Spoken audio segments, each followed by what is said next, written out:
The civil unrest we've been experiencing around the country has finally made its way out of the city and into the suburbs. We just recently witnessed something in Wisconsin where a night of protests turned into vandalizing neighborhoods in the suburban areas outside of the major cities.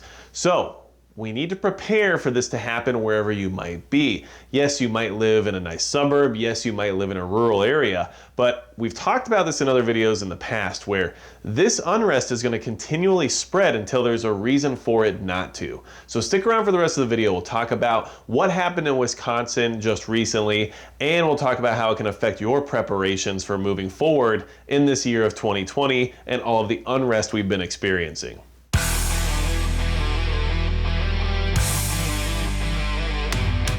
Hey everybody, it's Magic Prepper, and today we're going to talk about how the civil unrest has spread into the suburbs from the city. A lot of us have operated under that mindset for a long time that it can't really happen here. It's never going to get to my town. It's not going to get to my neighborhood. It's not going to get to my road, especially if it's an old dirt one. And it's something that a lot of us consider regularly. It's why a lot of people out there of a prepared mindset tend to strategically place themselves in parts of the country where these things are less likely to happen, and that's always a good idea, but not all of us have the luxury of being far and away from any of the unrest that we're seeing happening around the country as of recent. So, what is going on? Is this actually spreading to the suburbs, and are we starting to see that behavior become a little bit more normalized?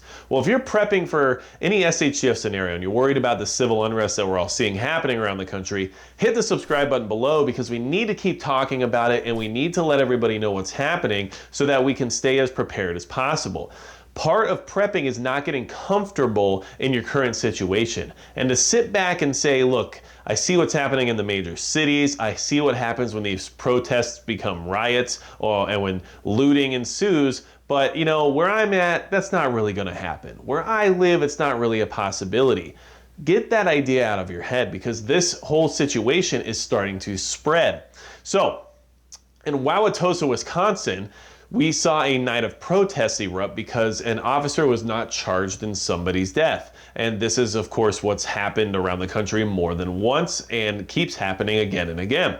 And these protests eventually spilled into the suburban neighborhoods nearby, which then became targeted by these people who wanted to vandalize said neighborhoods. So protesters, we say it like that now, began smashing windows of homes in these neighborhoods, throwing rocks at them, and basically causing havoc and making these people be fearful for their lives and fearful for their homes and being afraid. They're instilling fear in the neighborhoods because they don't want them to feel safe anymore. It's no longer about a movement or it's no longer about trying to get people organized for a cause. It's now about instilling fear because that is the eventual end goal here. It's to form I guess what I would call some kind of a web of fear to keep people from being combative when they try to implement these new ideas and regulations that they're trying to push out there in the sense of ideology. And I think that we all know what I'm trying to say when I say that because this is what's happening around the country. And I'm not saying that because I side with one way or another or anything along those lines. I'm saying that because you can read the writing on the wall unless you're blind. And that's what's happening. So the suburbs have been too comfortable for too long, according to lots of these different types of organizations and groups that have decided that those people need to have a wake-up call. And here it is. So we're starting to see the spillover. It's leaving the city. And in Wauwatosa, they basically gave the residents of the neighborhoods in that surrounding area the same advice you give somebody when there's a tornado. Lock your doors, stay inside, and get away from the windows. I mean, that's the kind of stuff I heard during natural disasters when I lived in Florida and it was hurricane season, you know? Stay away from the windows. You don't want to get hurt by broken glass. Why do people have to fear being near their own windows in their own home when there's not something out of our control in the sense of Mother Nature happening outside?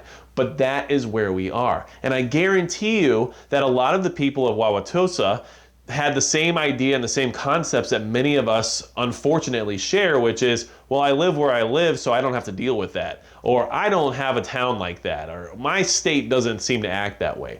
These are all misconceptions that we should get rid of. We try our best to strategically place ourselves where this kind of stuff doesn't happen. But by operating under the sense that it won't happen because of where you are or what kind of a neighborhood you're in or what kind of a state you live in, just makes you less prepared for that one time when it might actually occur, okay? So keep in mind that this is happening now. We talked about it before as being theoretical, saying that we can eventually see these unrest situations spill over into the suburbs. And people have even said, specifically from some of these groups, that they're targeting the suburbs. They don't want you to feel safe or comfortable in your suburb, because why should you be afforded the luxury of comfort when the people in the city are suffering, right? That's the concept behind it anyhow. And that is what's being pushed out there. And here we are, the suburbs were under siege just a few nights ago because of this same situation. These people felt that they had to take to the streets and make their way to a place where people didn't expect to see them.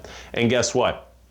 When you're being told by the police to stay inside, lock your doors, and get away from the windows because of the threat of other people, that is not a comforting feeling. That's not a good place for anyone to be. And those people were probably very afraid and probably very upset. And there's actually something to be said about the fact that nothing else escalated at that point other than the police coming in with tear gas and everything else that they did. That is something that, you know, is up to them when it comes to strategy. But what I'm talking about is the average citizen, the average homeowner who is allowing these things to happen and having no real retribution for it at the end of the day. And that's something that a lot of restraint and a lot of willpower is being put out there for these people to act in the way that they do when this is all being forced upon them. So it's something to consider, but how long is that going to last, okay? So even when it comes to being in your home or when it comes to where you live, just keep in mind that this can happen anywhere, and it's not just limited to homes and property or neighborhoods per se. Even in Wauwatosa the other night, they had reports of people recklessly driving all over the place. And when I say that, I don't mean just going fast around town, but I mean they were literally driving on the wrong side of the road, jumping over medians, jumping over curbs, and basically driving in a very dangerous manner all over the town, causing a stir, causing more chaos, instilling more fear. And so even if you don't live in a neighborhood like that or a city like that, there's still a chance that one day in your life you might be driving somewhere where this kind of stuff could be happening. And it could just be because you're passing through to get to your destination, and here you are, you're driving down the highway and someone's coming at you on the wrong side of traffic in the middle of some kind of a protest, and now what do? These are why we have to make these considerations. We have to have these thoughts in our minds in order to make sure we prepare better for what's happening. Because in all reality, it's spilling over. It's leaving the city. It's getting to the suburbs. We're seeing it happen now. And this is just the snail's crawl towards things escalating. And it is going to keep going this way. And if things don't go the way some people think they should, they're going to keep getting worse. So prepare as if it can happen to you.